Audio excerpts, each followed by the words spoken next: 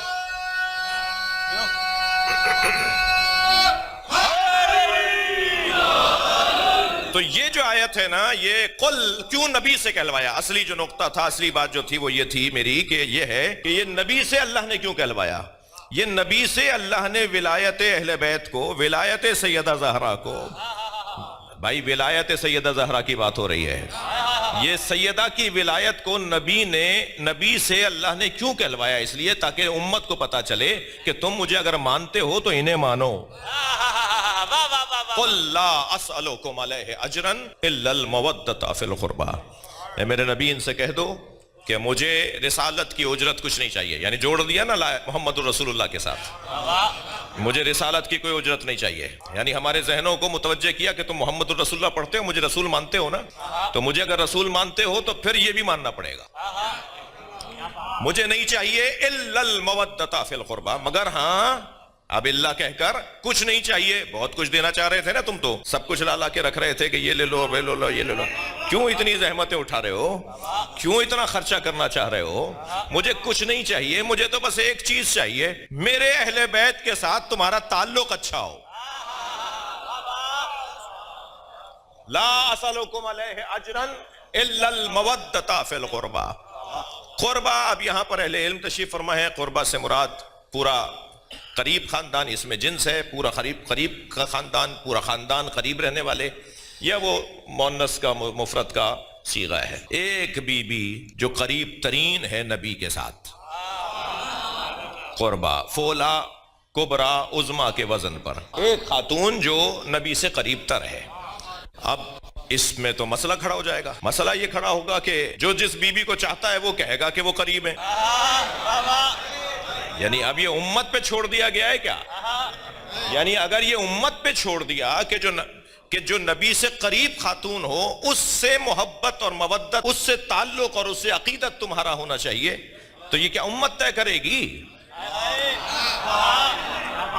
بھائی امت نے نہ طے کر کے اللہ مانا، نہ امت نے طے کر کے رسول مانا، نہ امت نے طے کر کے امام مانا، نہ امت نے طے کر کے خلیفہ مانا.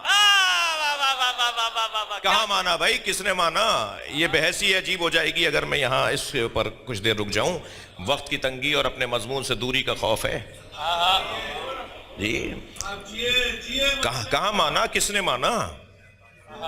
خلیفہ کس نے مانا؟ یہ جو مجمع جمع ہو کر آیا تھا، جنہیں خلیفہ بنایا گیا انہیں امت نے تو نہیں بنایا، اور جسے امت نے بنایا اسے تم نے مانا نہیں.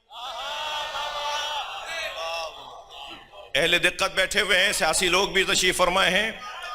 میں بہت سارے عقائد میرے نہیں ہیں، مگر معاشرے میں رائج اصطلاحیں ہیں، تو میں رائج اصطلاحوں کا بول دینا ضروری نہیں ہے کہ میں بھی اس کا سے متفق ہوں.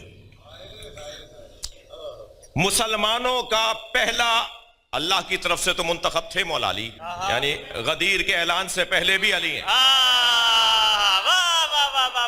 مولا علی تو اس وقت بھی علی ہیں کہ جب آدم علیہ السلام آب و گل کی درمیانی کیفیت. ہاں یہ صرف یہ نبی کے لیے نہیں ہے حدیث، خود نبی نے فرمایا کہ میں اس وقت بھی نبی تھا جب آدم آب و گل کی درمیانی کیفیت میں تھے، اور علی اس وقت بھی ولی تھا جب آدم آب و گل کی درمیانی کیفیت میں تھے. تو مولا علی کی ولایت کی گفتگو اور بحث تو بہت پرانی ہے. یہ بحث ہی میں نہیں کر رہا کہ غدیر میں مولا علی کو ولی بنایا گیا تھا. غدیر میں عزیزان گرامی مولا علی پھر سقیفے میں چھینا کیا گیا؟ جو غدیر میں دیا گیا وہ سقیفے میں چھینا گیا. اس کا مطلب ہے کہ کوئی چیز چھیننے والی تھی، ورنہ کوئی علم علی سے چھین سکتا ہے؟ شجاعت کوئی چھین سکتا ہے؟ سخاوت علی کا کوئی چھین سکتا ہے؟ علی کے ذاتی کمالات کوئی چھین سکتا ہے؟ اور نہ ہی غدیر میں وہ علم دیا گیا تھا. علی بن ابی طالب تو جب نبی کی گود میں آ رہے ہیں تو پہلا جملہ یہ فرما رہے ہیں قرآن سناؤں. اصول اور مولا علی تو مولا علی. امام حسین علیہ السلام ان کے لیے امام حسن فرماتے ہیں کانا یقرأ الوحی قبل ان ینطق. میرے بھائی حسین نے قرآن نازل ہونے سے پہلے قرآن پڑھ لیا تھا. نعرہ حیدری. تو ان کا علم، ان کی شجاعت، ان کی سخاوت، ان کا مقام، ان کی عظمت یہ کہیں دی نہیں گئی ہے. یہ اللہ نے انہیں خلق کرتے ہوئے انہیں قرار دیا ہے، ان صفات سے متصف قرار دیا ہے. تو پہلا مسلمانوں کا عوامی نمائندہ اللہ کی طرف سے تو تھا، میں نے کوئی 10 منٹ لگا دیا اس بات پہ. پہلا مسلمانوں کا عوامی نمائندہ اگر کوئی ہے نا تو اسے علی کہتے ہیں. خطبہ ہے نا مولا فرماتے ہیں اگر مجھ پر حجت تمام نہ ہوئی ہوتی، میرے دروازے پر میرے پیر کا انگوٹھا چھل گیا، اتنا مجمع تھا.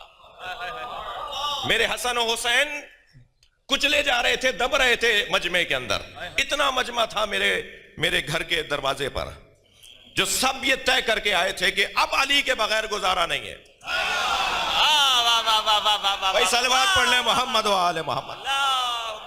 صلی علی محمد و آل محمد. اور بلند صلوات نبی علیہ. اللہم صلی علی محمد و آل محمد.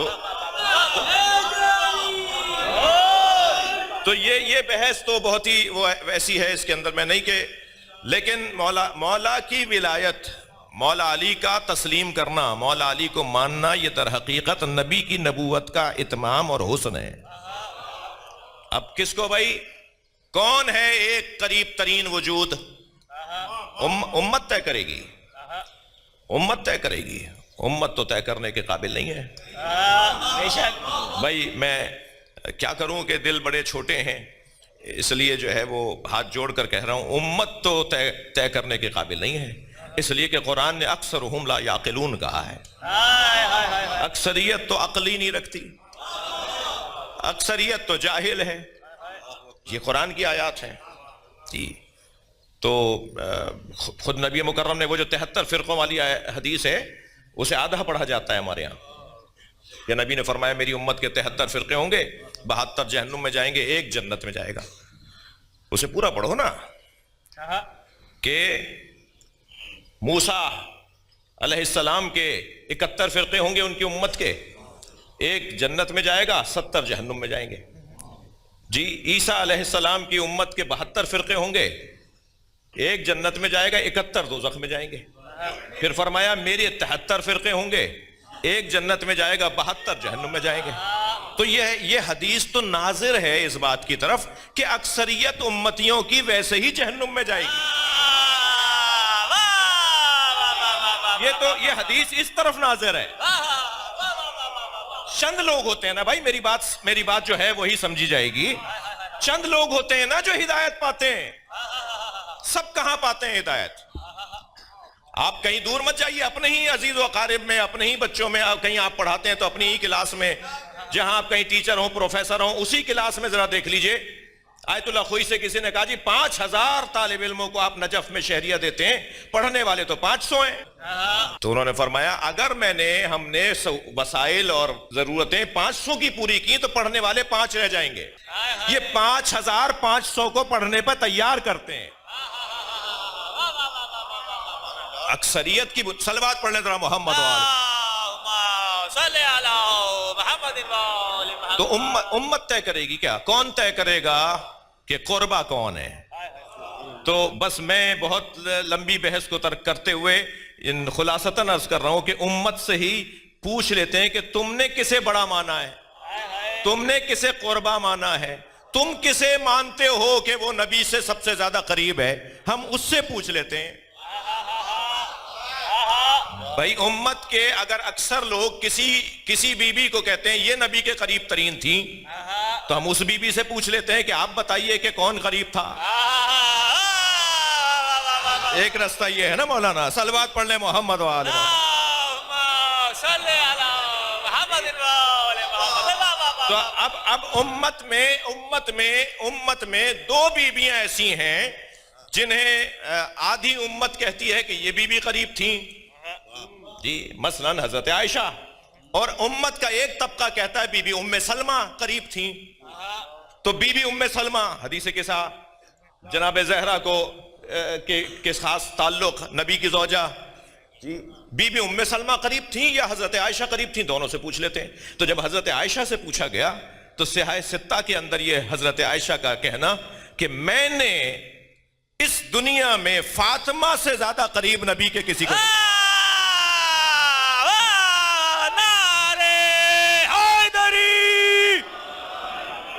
اور دوسری ہے بی بی ام سلمہ. تو بی بی ام سلمہ سے پوچھ لیتے ہیں کہ بی بی آپ فرمائیے, توجہ چاہوں گا. تو روایت یہ کہتی ہے جب نبی نے فرمایا یا زہرا یا فاطمہ ایتینی بالکساء الیمانی, مجھے چادر یمنی لا کے دے دو, تو اور بی بی نے یمنی چادر بی بی نے نبی کو لا کے دے دی. سرکار نے وہ چادر اپنے اوپر لی. کچھ دیر کے اندر امام حسن آئے, پھر امام حسین آئے, پھر مولا علی آئے, پھر جناب زہرا آ گئیں. اور جب سیدہ آ گئیں تو نبی نے فرمایا ہا اولائے اہل بیتی, یہ میرے اہل بیت ہیں. اسی اثناء میں بی بی ام سلمہ نے چادر کا کونا اٹھا کر اندر آنا چاہا, تو نبی مکرم نے چادر کا کونا کھینچتے ہوئے فرمایا انت علی الخیر. بھائی آپ کی توجہات بڑھ گئی ہیں تو مجھے تھوڑا اور اسے بہتر کرنے دیجئے. چادر میں جانے سے پہلے جناب ام سلمہ نے فرمایا, بی بی نے فرمایا انا منہم یا رسول اللہ, یا رسول اللہ میں بھی ان میں سے ہوں. تو سرکار نے چادر کا کونا کھینچتے ہوئے فرمایا لا انت علی الخیر, تم ان میں نہیں ہو, خیر پر ہو. مجھے کوئی اور نتیجہ بھی لینا ہے, آپ کی توجہات کا ممنون ہو. تم ان میں نہیں ہو مگر خیر پر ہو. اب کاریگری بھی دکھاؤں آپ کو کیا کیا کی گئی ہے. کہنے لگے جو نبی نے فرمایا نا انت علی الخیر, تو گویا فرمایا تم ان سب سے اچھی ہو. ہاں یہ لکھا گیا ہے کہ سرکار نے فرمایا چادر کا کونا کھینچ کے کہ تم ان سب انت علی الخیر, تم ان سب سے اچھی ہو. جو یہ کاریگری کر رہے ہیں نا, علمی کاریگری, وہ بھول گئے ہیں کہ سیدہ کے چاہنے والے مرے نہیں ہیں.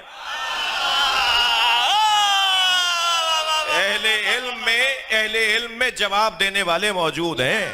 میں تو بزرگوں کا لکھا ہوا آپ کے سامنے بیان کر رہا ہوں. جواب ہمارے بزرگوں نے جو دیا ہے 8-10 جواب دیے ہیں, میں کوشش کرتا ہوں 1-2 جواب بتا دوں. جواب ہمارے بزرگوں نے ایک تو یہ دیا کہ فصاحت و بلاغت جاننے والے جانتے ہیں کہ موقع اور محل اور جو ماحول ہوتا ہے وہ خود ایک بیان ہوتا ہے. توجہ چاہوں گا, ہمیشہ زبان بیان نہیں ہوتا, ہمیشہ زبان بیان نہیں ہے فرقان بھائی. بعض اوقات ماحول ایک بیان ہوتا ہے. یہ غدیر کے میدان میں چلچلاتی دھوپ میں پالانوں کا ممبر, یہ خود بیان ہے. نبی نہ فرماتے نا کچھ بھی, تو یہ بیان بتا رہا ہے کچھ ہو رہا ہے. ماحول خود ایک بیان ہے. اب اس ماحول کے بیان کو گویا تم یہ کہہ رہے ہو کہ نبی نے پنجتن کو چادر میں لیا, اتنا اہتمام کیا, اتنا سجایا, یہ بتانے کے لیے کہ باہر والے ان سے افضل ہیں.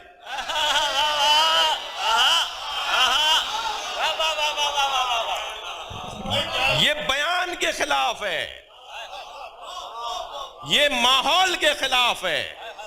ماحول چادر میں لے کر ماحول بنانا بتا رہا ہے کہ یہ اور ہیں وہ اور ہیں. میری عزیزہ مجھ سے راضی ہوں, ایک صلوات پڑھیں گے محمد و آل محمد. اللہم صلی علی محمد و آل محمد. جی ماحول کا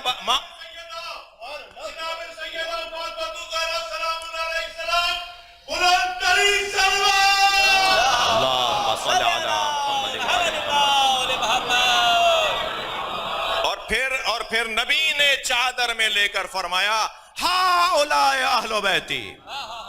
یعنی یہ بیان کے علاوہ, یعنی بیان حال کے علاوہ بیان قال بھی ہے, الفاظ بھی ہیں. ہا اولائے اہل بیتی, چادر میں اشارہ فرمایا یہ میرے اہل بیت ہیں. دوسرا جواب بھی سن لیجئے. جو یہ کہہ رہے ہیں نا کہ نبی نے چادر میں لے کر بی بی ام سلمہ سے فرمایا کہ تم خیر پر ہو, بلکہ مولانا باز نے تو یہاں تک لکھ دیا کہ انت علی الخیر نہیں, انت علی الخیر نہیں, انت علی کل خیر, ہر طرح کا خیر تمہارے پاس ہے. میں انہیں جواب دے رہا ہوں جو تم یہ سجانے کی کوشش کر رہے ہو کہ باہر رہنے والے ان سے افضل ہیں، بھول گئے ہو ان میں نبی بھی ہیں۔ نعرہ حیدری، صلوات پڑھ لیں محمد و آل محمد۔ اللہم صلی علی محمد و آل محمد۔ جیو